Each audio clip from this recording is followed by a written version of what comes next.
আসসালামু আলাইকুম। ট্রেডিং ওয়ার্ডটা কোথাও না কোথাও আপনারা শুনে থাকবেন। ওয়ার্ডটা শোনার পর আপনার মাথায় দুটো জিনিস আসার সম্ভাবনা সব থেকে বেশি। একটা হচ্ছে এটা একটা গ্যাম্বলিং, অথবা এটাতে অনেক অনেক টাকা। দুটোর একটাও মিথ্যা নয়। আপনি যদি কোনো কিছু না শিখে, কোনো নলেজ না নিয়ে যদি এই মার্কেটে আসেন, অবশ্যই আপনি গ্যাম্বলিং করার জন্যই আসবেন। আর যদি এটা প্রপার নলেজ নেন, প্রপার রিস্ক ম্যানেজমেন্ট শিখে এই মার্কেটে আসেন, তাহলে অবশ্যই এটা আপনার কেরিয়ার হতে পারে। বাংলাদেশে একটা বিজনেস করতে চাইলে আপনাকে অনেক লাইসেন্স সংগ্রহ করতে হবে। বাংলাদেশের সরকারের কাছ থেকে আপনাকে পারমিশন নিতে হবে যে আপনি ওই ব্যবসাটি করতে চান। এর জন্য আপনাকে অনেকগুলো লাইসেন্স নেওয়া লাগতে হবে। এর মধ্যে one of the important license হচ্ছে ট্রেড লাইসেন্স। তো ট্রেড লাইসেন্স, আপনি ওয়ার্ডটা বুঝেন, ট্রেড এবং লাইসেন্স। ট্রেডের মিনিংটা হচ্ছে বিজনেস বা ব্যবসা বা বাণিজ্য, যেটা আপনি বলেন। তো আপনাকে বুঝতে হবে ট্রেডিং কোনো একটা নির্দিষ্ট স্কিল নয়, ইটস এ বিজনেস। আপনাকে বিজনেসটা করার স্কিলটা শিখতে হবে।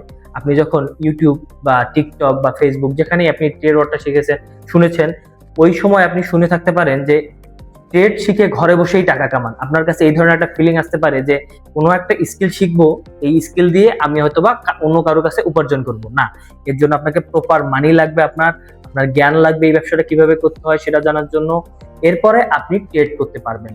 আপনি ধরে না যাক আপনি এক্সপোর্ট বা ইম্পোর্টের বিজনেস করতে চান, ধরেন বিদেশ থেকে কোনো একটা পণ্য আনবেন, আপনাকে অবশ্যই প্রোডাক্ট অ্যানালাইসিস করতে হবে, দেন প্রোডাক্ট সোর্সিং করতে হবে যে আপনি কোথা থেকে প্রোডাক্টটা আনবেন। এরপর আপনার ট্রান্সপোর্টেশনটা দেখতে হবে যে আপনি কি মাধ্যমে প্রোডাক্টটা আনবেন। এরপর আবার কাস্টম ক্লিয়ারেন্সের ব্যাপারগুলো আপনাকে দেখতে হবে। তাহলে বুঝতেছেন এখানে অনেক কিছু আপনাকে শিখতে হবে, তারপর না আপনি গিয়ে ওই ব্যবসাটা করতে পারবেন। এটা বাদ দেন, আপনি একটা মুদি দোকান দিবেন। মুদি দোকান যদি আপনি দিতে চান, তাহলে আপনাকে বুঝতে হবে আপনি দোকানটা কোথায় দিতেছেন, ওই ওই এলাকায় কোন সিজনে কোন জিনিসটা বেশি চলে। এই জিনিসটা আপনাকে রিসার্চ করতে হবে, বুঝতে হবে, শিখতে হবে। তারপর গিয়ে আপনি একটা মুদি দোকান চালাতে পারবেন।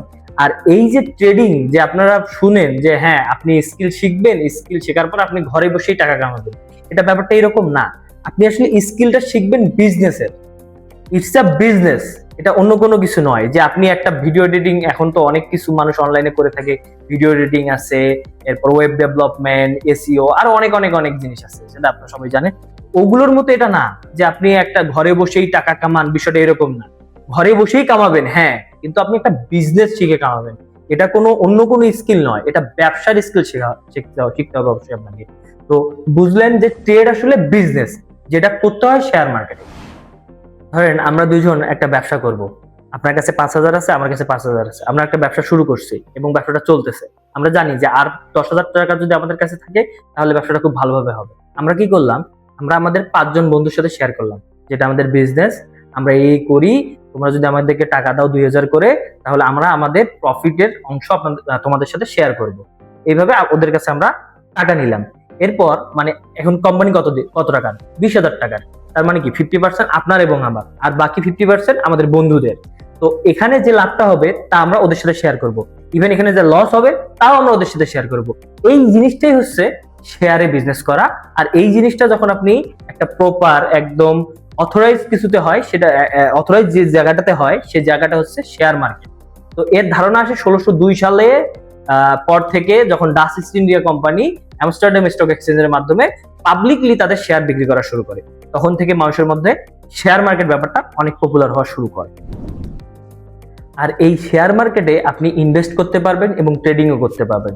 ট্রেডিং ব্যাপারটা অনেক শর্ট টার্ম হয়ে থাকে, যে আপনি একটা কোম্পানির কিছু লট কিনলেন এবং সেটা খুব দ্রুত বিক্রি করে দিবেন। হয়তো সেটা 7 দিনে হতে পারে, 1 মাসে হতে পারে, একদিনে হতে পারে, কিছু মিনিট হতে পারে, কিছু ঘন্টা হতে পারে।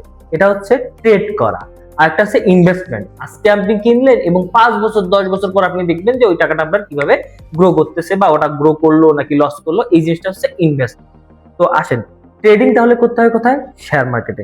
এখন আসুন, শেয়ার মার্কেটের অনেকগুলো পোর্শন আছে। এর মধ্যে একটা আছে স্টক মার্কেট, একটা আছে ফরেক্স মার্কেট, একটা আছে ক্রিপ্টো মার্কেট, আবার কমোডিটিজ আছে, আবার ইন্ডেক্স আছে।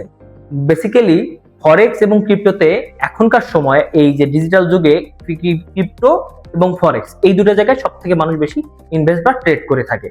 শুধুমাত্র ফরেক্স মার্কেটে $7.7 ট্রিলিয়ন পার ডে ট্রানজাকশন হয়, বা বলতে পারেন কেনা বেচা হয়। আপনি বুঝতেছেন, $7.7 ট্রিলিয়ন পার ডে। এখানে যদি আপনি আসতে চান, এখানে কত বড় বাজার, আপনাকে কত কিছু শিখতে হবে, বুঝতে হবে, জানতে হবে। এটা বিজনেস, আপনাকে এটা বিজনেসটা বুঝতে হবে। আমি আপনাকে আগেই বলছি যে এটা একটা বিজনেস।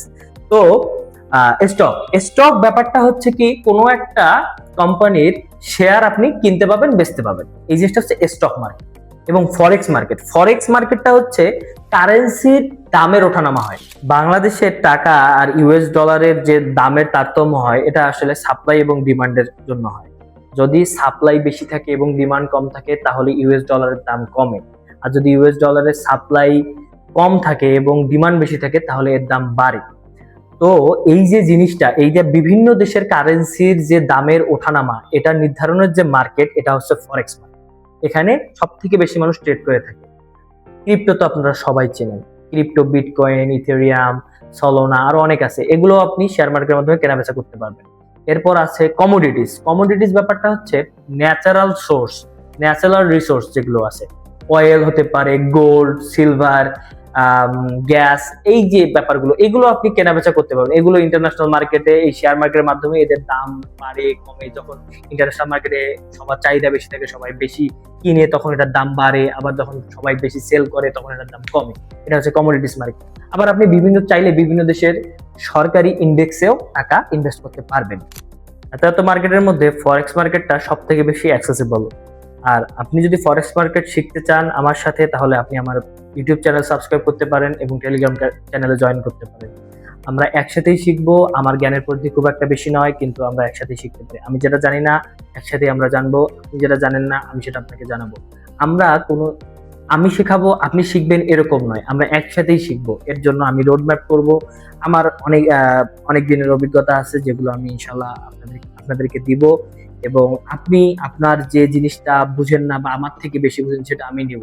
অবশ্যই আমরা 1-to-1 কথা বলবো আমাদের গ্রুপের মাধ্যমে। আপনি যদি চান, তাহলে আমার সাথে জয়েন করতে পারেন। এর পরবর্তী ভিডিওতে ইনশাল্লাহ ফরেক্স নিয়ে কথা হবে। ফরেক্স কি, ফরেক্স এর বিশদ আলোচনা আমরা ইনশাল্লাহ ধীরে ধীরে আমরা রোড ম্যাপ করবো, যে আমরা এরপর কি করব। এভাবেই আমরা ঢুকে যাব ইনশাল্লাহ মার্কেটের মধ্যে। Thank you so much. আমি ইস্তাক পান্থ, সাইনিং আউট।